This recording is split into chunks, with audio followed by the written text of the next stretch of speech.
जी नमस्कार, जय हिंद, जय मिथिला। साथियों, मैं अविनाश सांडल आज पुनः एक बार आप सबके बीच उपस्थित हूं एक क्रांतिवीर रचना की इस वीडियो के माध्यम से। आप सबका भी हार्दिक स्वागत है इस दौर में। तो चलिए शुरू करते हैं। साथी, ये दौर है आज से विगत 3 वर्ष पूर्व फरवरी माह 2017 से, जब व्यक्तिगत पारिवारिक चुनौतियों को झेलते हुए सामाजिक कर्तव्य दायित्व एवं जिम्मेदारियों को निर्वहन करने के लिए समाज में क्रांति की नारा को बुलंद करने हेतु संगठनिक रूप से जारी हुआ क्रांतिकारियों के साथ साइकिल यात्रा भ्रमण के माध्यम से प्रथम बार सामाजिक व्यवस्था को सुदृढ़ करने हेतु संघर्ष के पथ पर अग्रसर हुए थे। तो इस दरमियान जब समर्थित विचारधारा समाज से, शासन से, प्रशासन से जो कुछ भी उत्साहवर्धक या आलोचनीय शब्दों के माध्यम से कटाक्ष के रूप में हम सब पर संबोधित किया गया था, प्रयोग किया गया था, उन्हीं एक एक शब्दों को पंक्तिबद्ध सुसज्जित कर आप तमाम युवा साथियों के समक्ष प्रस्तुत करने का दुस्साहस करते हुए सभी क्रांतिकारी युवाओं के प्रति समर्पित करता हूं। तुम हो युवा मिथिला के भविष्य, तुम्हें बदलना है मिथिला को। तुम हो युवा मिथिला के भविष्य, यही है मेरे सोचने का विषय। तुम ही हो मिथिला के कर्णधार, जागो जागो जागो युवा, कब करोगे मातृभूमि का उद्धार। तुम हो युवा मिथिला के भविष्य, तुम्हें बदलना है मिथिला को। मिथिला के तुम ही हो कर्णधार, तुम्हें करना है मातृभूमि का उद्धार। असीम घड़ी कष्ट की आ पड़ी, असीम घड़ी कष्ट की आ पड़ी है, कुछ सौ घोषित समाज से भी महिला आतंकवाद कही है। असीम घड़ी कष्ट की आ पड़ी है, कुछ सौ घोषित समाज से भी महिला आतंकवाद कही है। वो क्या जानेगी मिथिला की दुख पीड़ा, जो पिछले 15 वर्ष से कुर्सी के लिए मर रही है। देखा तो हमने मिथिला को करीब से साइकिल यात्रा के दौरान कितनी बड़ी कीचड़ की गड्ढों में संकट को झेल रही है। दुख तो इतना हुआ इसलिए दर्द या चुप लिख रहा मैं। दुख तो इतना हुआ इसलिए दर्द या चुप लिख रहा मैं। गर्द में क्या दिख रहा मैं, झुक गया भ्रम में ना फूला। रुक गया पर पथ ना भूला। झुक गया भ्रम में ना फूला, रुक गया पर पथ ना भूला। यह क्रांति भी पुरानी हो, यह क्रांति भी पुरानी हो। जब मैं न रहूं मिथिला में तो मेरी भी एक क्रांतिकारी के नाम से कहानी हो। मैं चलता चलूं निरंतर अंतर में विश्वास भरे, इन सूखी सूखी आंखों में मिथिला की ही प्यास भरे। वह कर्म ना कोई करूं, ना हो जिसमें मिथिला की अर्चा। वह बात ना कोई सुनूं, ना हो जिसमें मिथिला की चर्चा।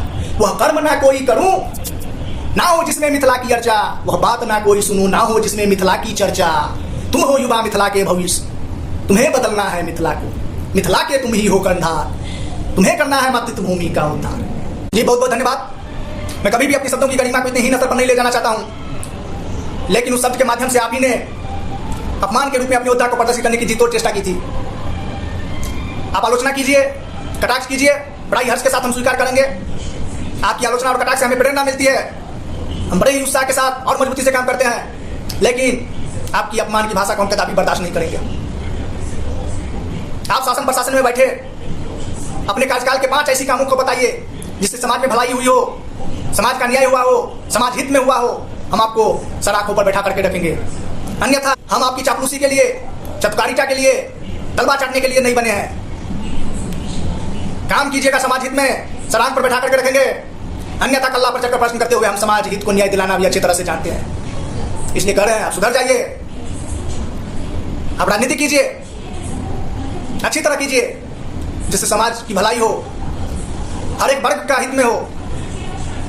लेकिन आपकी दोहरी नीति, साजिश, ठगुपा सब चलने वाला नहीं है।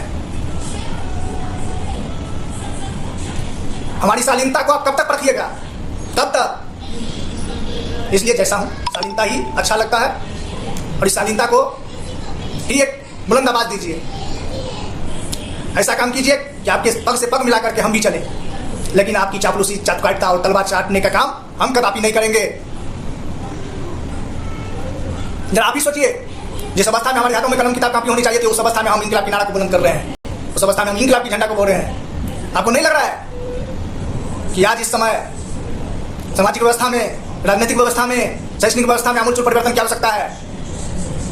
मैं तमाम युवा साथियों से करबद्ध विनती कर रहा हूं, साथियों, यह आपका जिम्मेवारी है, आपका फर्ज बनता है। एकत्र होइए, जागरूक होइए, सचेत होइए।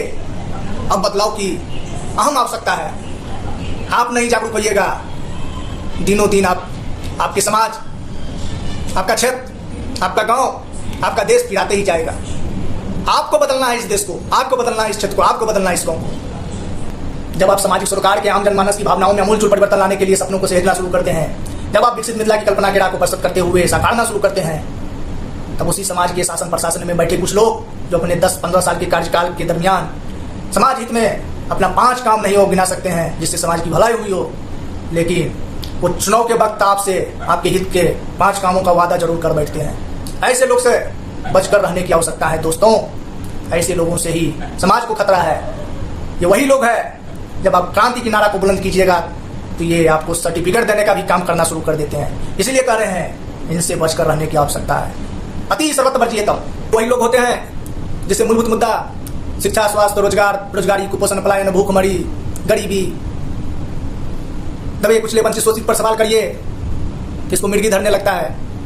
ऐसी स्थिति में हम जैसे युवाओं के मन में एक प्रश्न बार बार गूंजता है कि आखिर हमारे इस समाज के शासन प्रशासन में बैठे कुछ लोग आज जो हमारी ये दयनीय स्थिति है, आज जो हमारी ये बद से बदतर स्थिति है, उसका जिम्मेवार कौन? आखिर ये स्थिति क्यों बनी है? तो ऐसी स्थिति में जब वो प्रश्न बार बार मन में गूंजता है तो उसका एक स्पष्ट रुझान आता है कि हमारे ही अपने समाज के शासन प्रशासन में बैठे कुछ लोग जो पिछले कई वर्षों से, कई दशकों से केवल और केवल समाज में लूटने और लुटवाने का काम करते आ रहे हैं, समाज को खोखला करते आ रहे हैं। ये हमारे अपने भी नहीं तो पराया भी नहीं। आखिर ये हमारे समाज और क्षेत्र में है कौन? ये बड़ा लाजमी है कि आज जो ये दयनीय स्थिति है